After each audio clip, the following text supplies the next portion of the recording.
Hey, what's going on, guys? Michael from Bedell Property Management here, and I'm live at Equip Exposition 2022. And I'm here with my good friend John Powers from Echo Incorporated. John, how you doing? Excellent. We're at Thursday morning. It's about 32 degrees out here. Got my felt line pants on, and we're ready to go. That's awesome. I love that answer. So, for the folks at home, just give them a little overview of who you are and what you do at Echo. Sure. So I'm director of product management at Echo. I've been here almost 15 years. I started as a product manager. I've had pretty much every product category that we had. And I was promoted into the head of this group back in 2018, and just excited to be here and love what I do. Yeah, awesome. And I've had a chance to meet some of the team that you've put together, and it's a real great core group of guys that obviously really love being here. And my question on that is what tips could you give to other business owners just to kind of replicate that success and company culture that you've built? Yeah, I think in my experience, maintaining a good team is about more than just one person. You know, one person can't do everything. And at Echo, our environment is we're extremely cross-functional when we do things, and that even comes to hiring. You know, when we have people that are coming into the group, we make sure that people within the group itself have an opportunity to interview those people and make sure that, you know, not just in terms of just skill set, but personality-wise, they're a good fit for the group.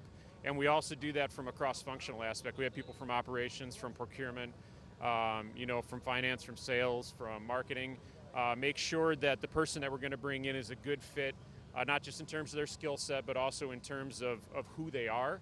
And then that also extends to their responsibilities, making sure that we fit what they're doing to who they are as a person and how they're going to fit within their role.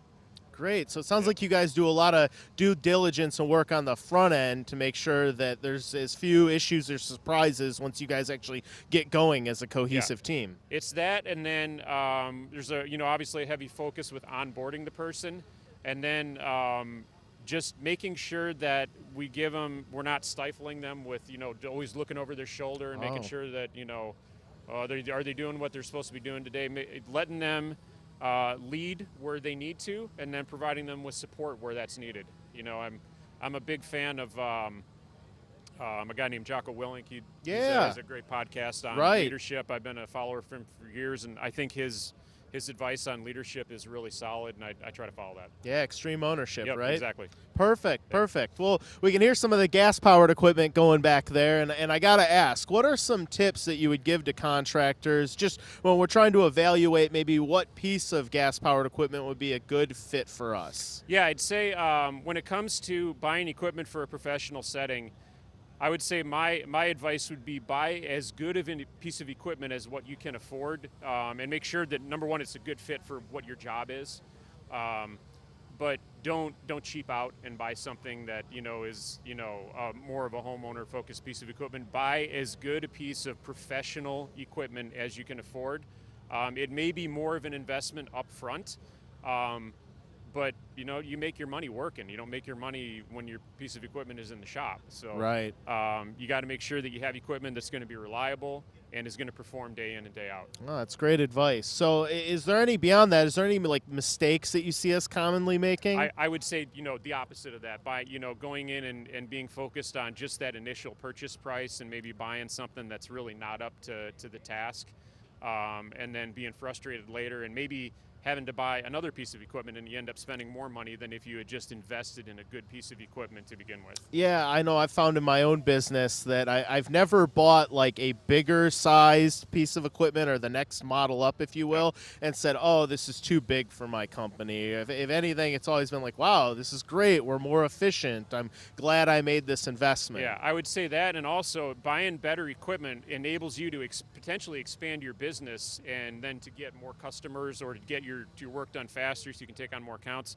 It opens up possibilities that buying a lesser piece of equipment wouldn't provide you. Sure. No, that's really, really good advice. And on a similar note, obviously, battery-powered equipment is really the talk of the show here last year and this year again. So give us some thoughts that you have on that. Kind of the same thing. What are things we should look for, and maybe what are some mistakes that you're already seeing us contractors make when we're trying to evaluate and invest into a platform like that? Yeah, I'd say when it comes to battery equipment, it's even more of an investment than a single piece of gas equipment is. Right. It's pretty common to see contractors using gas equipment from multiple brands. I think that's going to become less and less as battery equipment takes over. So when somebody's evaluating battery equipment, I think they need to look at not just a single piece of equipment, but the entire platform as a whole, and make sure that what's offered on that platform is a good fit for what they do day in and day out. Yeah, that's really good advice, because ultimately it's not something that likely just get used one-off. You're going to, by investing in it, you're likely going to be using it day in and day out. So you need something that's ultimately a good fit for your business. Exactly. Perfect. So, being that you're one of the guys in charge here, you kind of see where the ball's headed in the future. What do the next 5 years look like for Echo? Is there a certain direction you guys think you'd like to head in, or things that you've found successful in the past that you want to double down on? Yeah, I think the focus for us, especially my area's product development, is obviously going to be battery equipment. Okay. That's going to be the area where I think we're going to see the most potential for growth, and that's where a lot of the exciting new technology is. I don't think we're gonna necessarily stop developing gas equipment. Okay. I think you'll still see new gas equipment from us in the future, but battery is obviously going to be more of a focus than it has been in the past.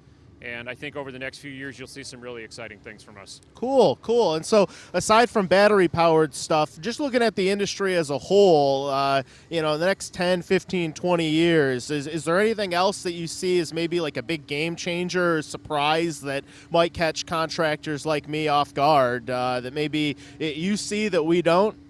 Yeah, so I think the most interesting, and I think it's interesting because it's unknown, area is how we're going to handle as an industry battery charging for professional landscapers, because it's really a new area that it's totally different than the power tool area, in terms of the mobility needed, especially for a residential landscaper, somebody who's doing yards.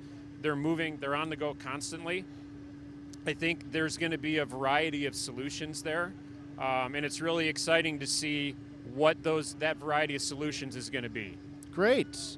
Yeah, that's exciting insight. I hadn't thought about that. You're right. As this grows, inevitably we're going to need more and more ability to charge, and there's bigger and bigger pieces of equipment and bigger batteries, and it'll probably, I would guess, be more like kind of what we're seeing in the automotive industry is kind of the same movement there, but we're going to have to follow in those footsteps so that we can charge our own equipment, right? Yeah, and I think one of the key things, too, is there's not going to be one solution that's going to work for everybody. The solution for a big landscape company that's got 100 crews out of one yard is probably going to look totally different from the guy that has, a single truck and trailer and one mower and a blower and a couple of stick tools and a chainsaw.